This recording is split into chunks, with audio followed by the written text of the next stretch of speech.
Eu sou um homem de aproximadamente 50 anos de idade, claro, como um semi-idoso, em mais de meio século de vida, conheci alguns momentos importantes da história desse país. Com alguns poucos anos de idade, eu tive acesso às músicas e poemas de Vinícius de Moraes. E me tornei seu fã, isso mesmo sem entender direito o significado das letras e músicas dos poemas dele, né? Depois eu descobri que não somente as músicas dele, mas também alguns dos poemas tinham a ver com protesto. E muitas das canções do meu tempo, muitas músicas, né, canções, tinham essa função mesmo de protestar, como o Bêbado e Equilibrista. Chora nossa pátria, mãe gentil, choram Marias e Clarices no solo do Brasil. E Canção da Despedida. Quem não lembra de Geraldo Azevedo? Já vou embora, mas sei que vou voltar, o amor não chora, né? E quem não lembra de Pra não dizer que não para não dizer que não falei das flores, caminhando e cantando e seguindo a canção. Eu dei essa risada porque agora eu lembrei que essa música foi utilizada por Collor na campanha dele, né? E saindo da minha pureza de criança, eu comecei a entender que os seres humanos tinham sempre muitos interesses econômicos, e esses interesses eram conflituosos e que sempre existiam lados diferentes de entender e interpretar o mesmo fenômeno. Foi quando eu compreendi o significado da palavra parcialidade. Mas vamos deixar isso mais ou menos para o final, tá? Com Vinícius de Moraes eu aprendi a ser crítico. Não sei se é natural de mim esse negócio de criticar tudo, ou se precisou discordar parcialmente de meu grande ídolo, o próprio Vinícius, para que aflorasse em mim a ideia de dúvida em primeiro lugar. Mas eu percebi que quando Vinícius de Moraes comparou os patrões em seu poema Operário em Construção ao diabo, havia alguma coisa de errado nisso, né? E nessa mesma época, aos 11 anos de idade, na época dessas curtições de poemas de protesto e música de protesto, enquanto eu aprendia o que era uma ditadura, o que era uma canção de protesto, que pessoas morriam por defender coisas em que acreditavam, e que alguns anos depois, quando os livros de história me contavam sobre o socialismo e suas derivantes, o comunismo, né, por exemplo, enquanto eu aprendia sobre o capitalismo, sobre as guerras napoleônicas, a guerra da reunificação da Alemanha, a Primeira Guerra Mundial, a Segunda Guerra Mundial, fenômenos, esses últimos aí que eu citei, que parece ter uma certa linkagem entre eles. Quando eu aprendi sobre a brutalidade das pessoas que hoje em dia se intitulam de mundo civilizado, eu percebi que eu precisaria sempre duvidar de tudo, sem exceção. Mais cedo, aos 7, 8 anos de idade, eu não me lembro com precisão, eu passei por alguns dias de depressão quando tive uma percepção, quase que uma epifania, de que Deus poderia não existir. As pessoas falavam totalmente diferentes sobre o mesmo Deus, e eu desconfiava que tudo aquilo poderia ser um conjunto de mentiras.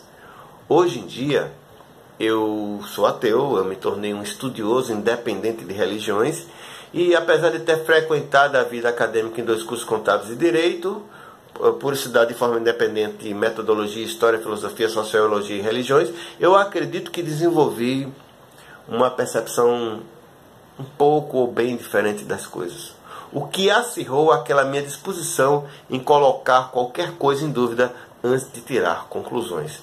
Matar Deus, como Nietzsche fez, foi libertador.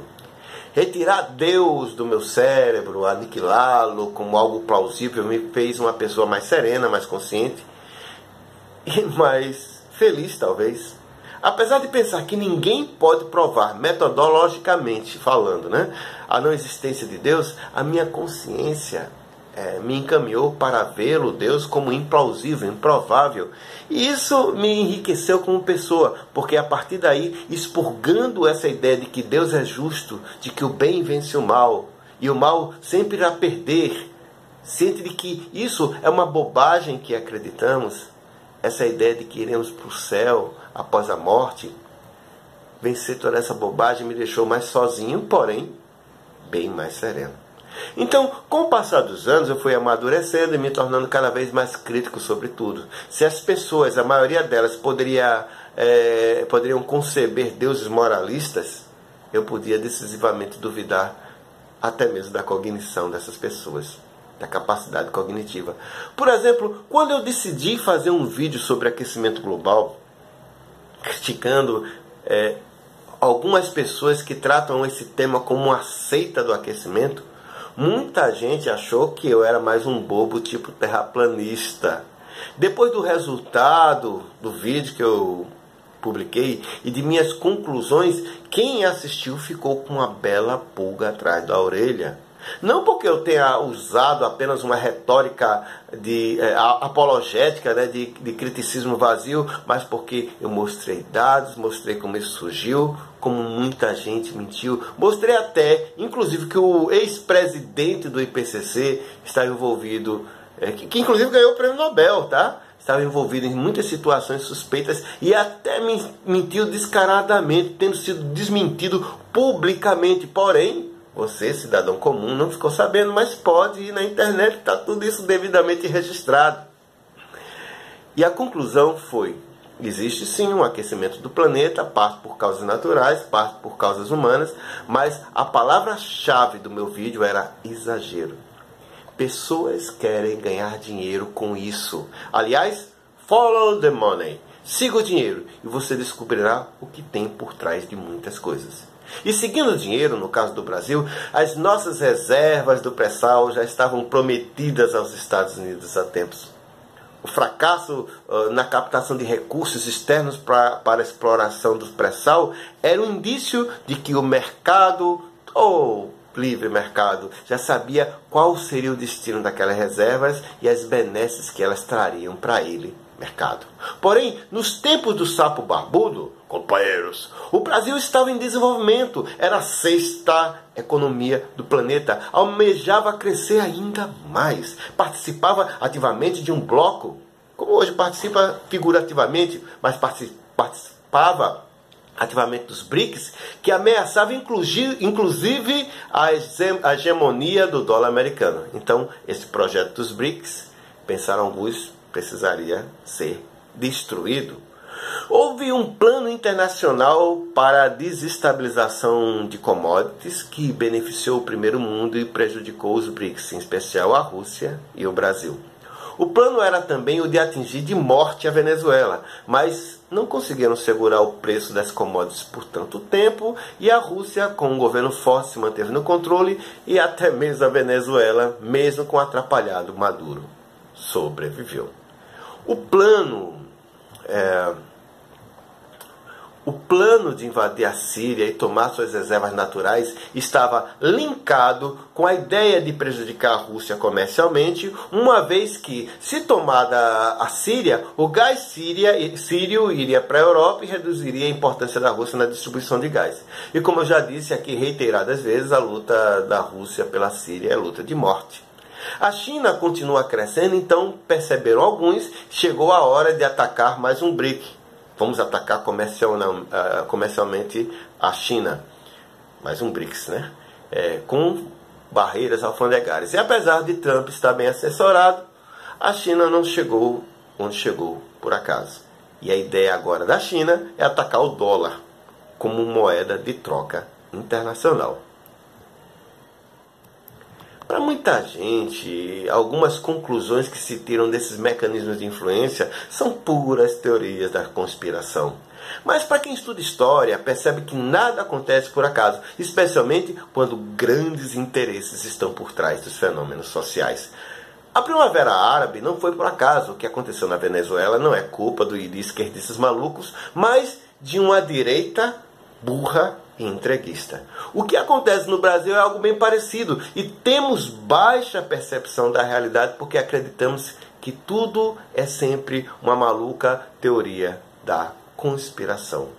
Somos tão alienados que nos recusamos a entender que tudo que estava escancarado diante de nós. Jucá disse, foi flagrado dizendo que tinham que tirar Dilma e que para isso contavam com o apoio de generais, com o apoio do Supremo, da mídia e da classe política.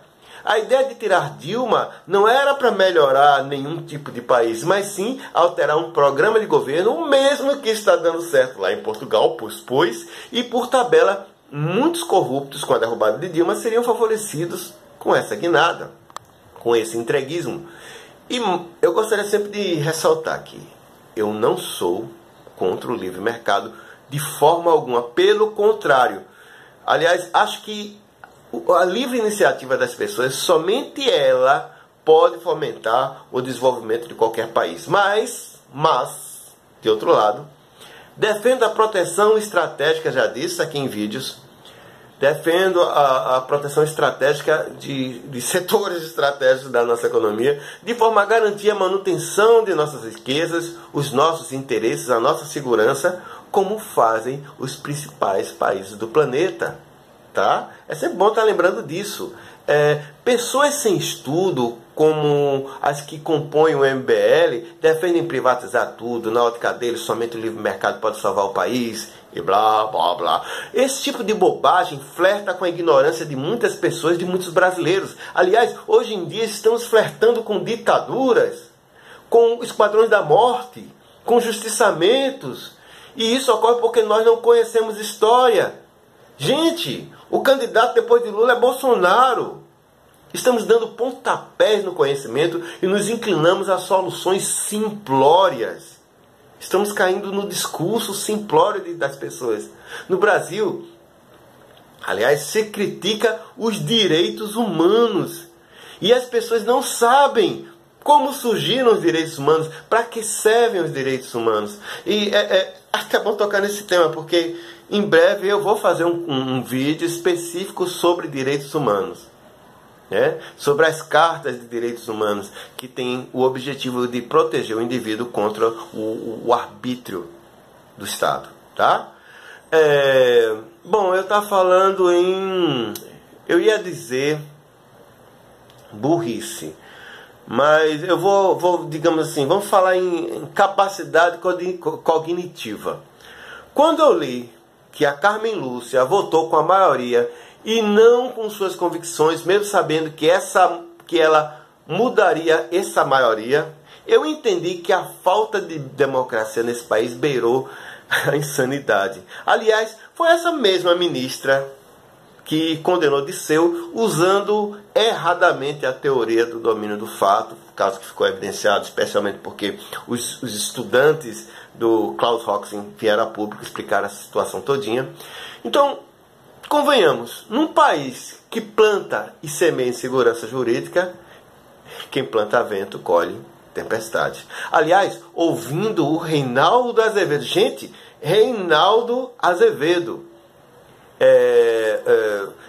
dizer reiteradas vezes sobre o problema do ataque à segurança jurídica no país, é de perceber que algumas coisas estão sendo feitas de uma forma muito atrapalhada e suspeito que em algumas ocasiões de forma deliberada. E isso, claro, é muito perigoso.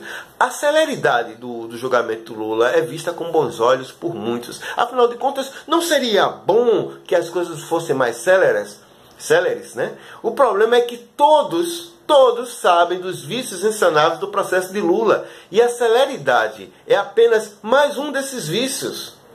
Não de melhorar o sistema judiciário, não existe o objetivo de melhorar o sistema judiciário, porque ele permaneceu para os demais, mas foi uma exceção. E isso é mais um indício de que foi apenas mais uma artimanha utilizada para aquilo que para um projeto que funcionou nesse país. É um ataque ao que funciona nesse país. Você pode não gostar de Lula, mas você não pode brigar contra números, contra estatísticas, contra dados. Lula é o símbolo de um projeto de poder que deu certo até 2014 e que começou a ser sabotado por fora, um pouco antes, né, por conta da queda das commodities, entendo eu que planejada, e sabotada por dentro, porque em 2014 quem assumiu? Cunha. E Cunha fez o quê? Parou o país. Ah, o PT quebrou o país. Você é muito burro. Cunha parou o país. O Congresso paralisou. E queriam escolheram um motivo para derrubar Dilma. E escolheram pedaladas fiscais, uma coisa que foi utilizada por todo mundo.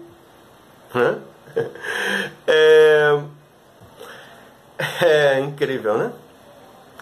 Quem esqueceu, por exemplo, que um determinado juiz, muito correto, herói nacional, desobedecendo todas as normas processuais, divulgou uma conversa entre um ex-presidente e uma presidente, falando de fatos alheios ao processo. Ele não tinha o direito de fazer isso. E principalmente porque o que foi captado foi captado após o horário legal permitido pelo próprio juiz. Então, tecnicamente era um grampo. Aliás, sabemos que o CNJ engavetou o processo contra esse digníssimo juiz. Marcaram 2 vezes. E as 2 vezes foi adiada.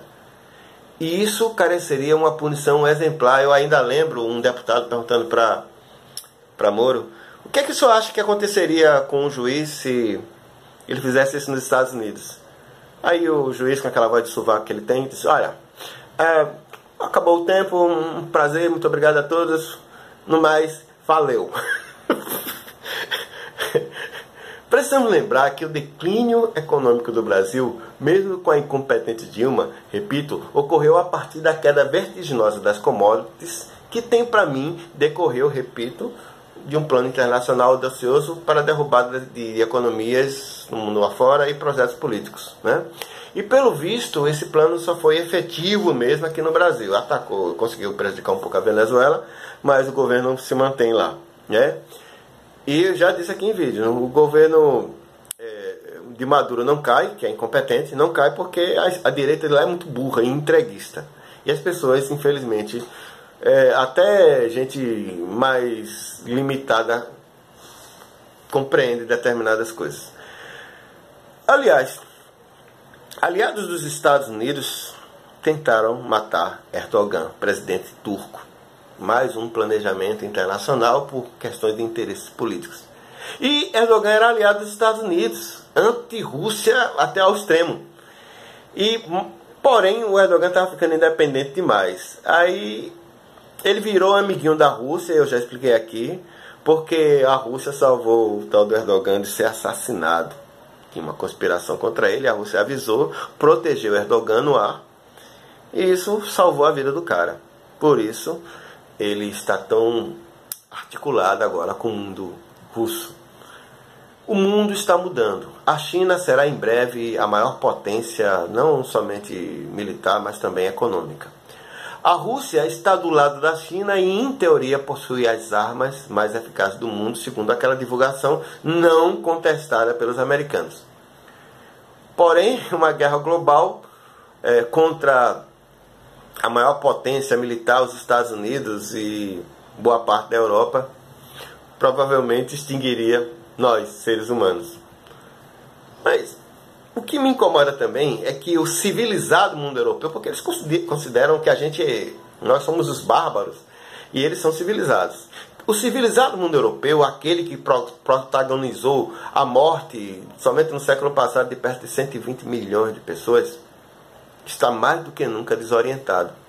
Se ali é os americanos, mas não sabe bem qual a direção correta a seguir, e o Brexit, né? É um exemplo disso, que foi a vitória da individualidade, pelo menos do país individual, né, contra o coletivo, a coletividade de países. E é mais uma prova de que até o berço do livre mercado pode buscar o protecionismo. Voltando para a terrinha, para o reino encantado Tupiniquim, você ainda tem o voto. E eu venho dizendo isso todo vídeo. Aliás, é a única coisa de efetiva que você tem. É a única arma que você possui.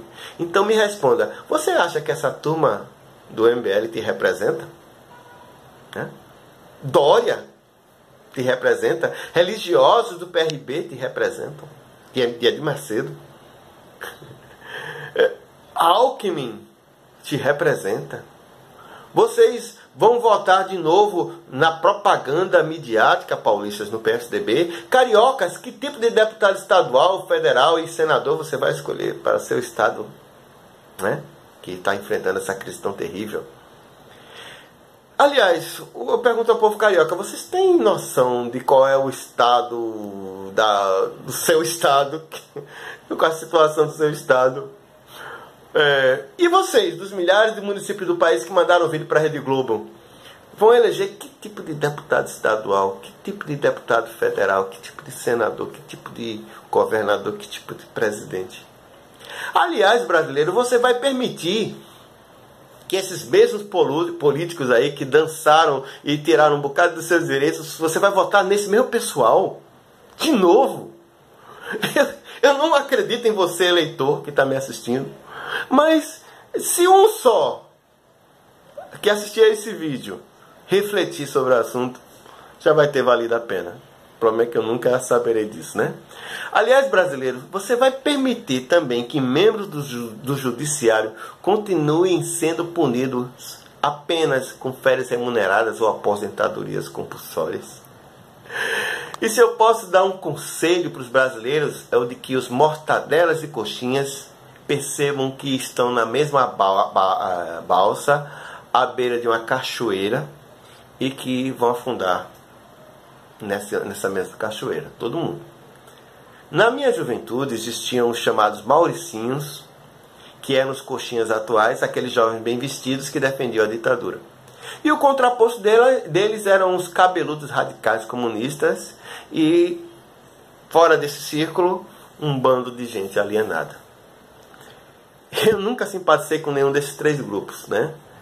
E principalmente os dois que eram antagonistas. Antagonista. Isso lembra vocês alguma coisa? Antagonista. Eu nunca gostei de antagonismos. O antagonismo fundamentalista não ajuda ninguém, senão quem está de fora, como num Big Brother ou numa Arena Romana, assistindo e se divertindo com nossos conflitos. A parcialidade domou nossos corações. As nossas paixões nos afastaram da razão e até do senso de conservação. E estamos elegendo constantemente heróis sujos, podres, viciados. A parcialidade voltou a bater nas nossas portas com aquelas benditas daquelas panelas, que impediu que a gente escutasse o outro lado. E são essas coisas que estão destruindo o Brasil. Portanto, o que resta a mim é clamar pela sua inteligência, pela sua razão. Evite o conflito, seja razoável, ouça a outra parte. Tem um exercício que já me recomendaram, que é o seguinte: você debater com outra pessoa. Você é direitista, a outra pessoa é esquerdista. Aí você recebe a missão de ganhar um debate. Porém, os papéis são trocados. Você vai ter que defender as ideias esquerdistas sob risco de morrer. E você, esquerdista, vai ter que defender as ideias direitistas sob o risco de morrer. Se coloque nessa situação e comece a tentar entender o outro lado. Talvez as partes ganhem um pouquinho de conhecimento. Muito obrigado a todos por assistirem mais um vídeo e no mais. Valeu!